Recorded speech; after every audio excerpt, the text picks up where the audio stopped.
side with 8 gigs of RAM on the base model, but it does go up to 12. This one has 8. With the iPhone 13 has an Apple A14 bonding chip inside of it with 4 gigabytes of RAM. So let's go and see which one's a faster phone between both. Okay, there we go. All the apps are cleared out in the background, as you can see. So let's get into it. Phone calls 3, 2, 1. Perfect. Let's go into their app stores. I don't even know if I have Wi-Fi on this one. I guess I do. And you can see it's like almost instantaneous on the Galaxy S24, but app stores typically load faster on the iPhone. And you can see this one had no internet connection, so that was one thing I was talking about. Camera 3, 2, 1. Okay, about the same thing. Let's go and take a photo 3, 2, 1. So this one did get a number. This one did 2. Let's see which one's faster. The S24's night mode was faster than the iPhone 13's night mode, as you can see. This one did take a long time to kind of process that one. Hopping out of these two, we do have some third-party applications we can kind of test out. So it's going to do Temple Run 1, 3, 2, 1.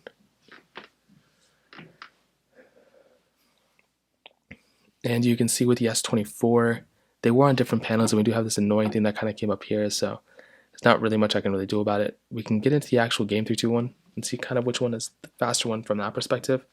But I generally do think it's going to be roughly around the same thing. I don't think it's going to be that big of a difference. Hopping out of these two, so I'm going to stack 3, 2, 1. And it looks like the iPhone 13 is probably, again, a little bit... Actually, I don't know which one was the faster one, to be honest. Hopping out of these two, let's go into the actual game. The S24 took a long time to get into it, to be honest. Into the game, you can see kind of the same thing, not that big of a difference here. Hopping out of these two, let's go and try something like X, 3, 2, 1.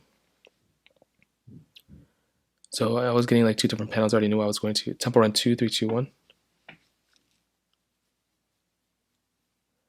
So this one did get into the download and config thing, so it would have been a little bit faster hypothetically, but by that point I think the Galaxy S24 still would have been a little bit like slightly faster, but again I don't think it would have been that big of a difference anyways, to be honest. You can kind of see what's going on. They're both kind of the same thing. Hopping out of these two, the S24 definitely was the faster one there. Dismissing out of all those, let's get into the game 3, 2, 1. And it was fast. I think they both were kind of the same thing. I don't know if there were any glitches going on between the background of both of them. Hopping out of these two, let's go and try Thank You 3, 2, 1. Now this is also not like that big of a game, but it's still kind of fun to test out and kind of check out. The Galaxy S24, as you can see, was the faster one, and the iPhone 13 slightly slower. Getting into the game itself, let's go and see if there's one like faster or slower. Kind of look like the same thing. Let's go and try Snake vs. Blocks 3, 2, 1. And yet Galaxy S24 is faster. So I really don't know if there's one that was like consistently faster like every single time. I think when it comes down to it, both phones are pretty good, but I do think that the Galaxy S24 is probably the one that is consistently the faster one over something like the iPhone 13. So that kind of covers it up there.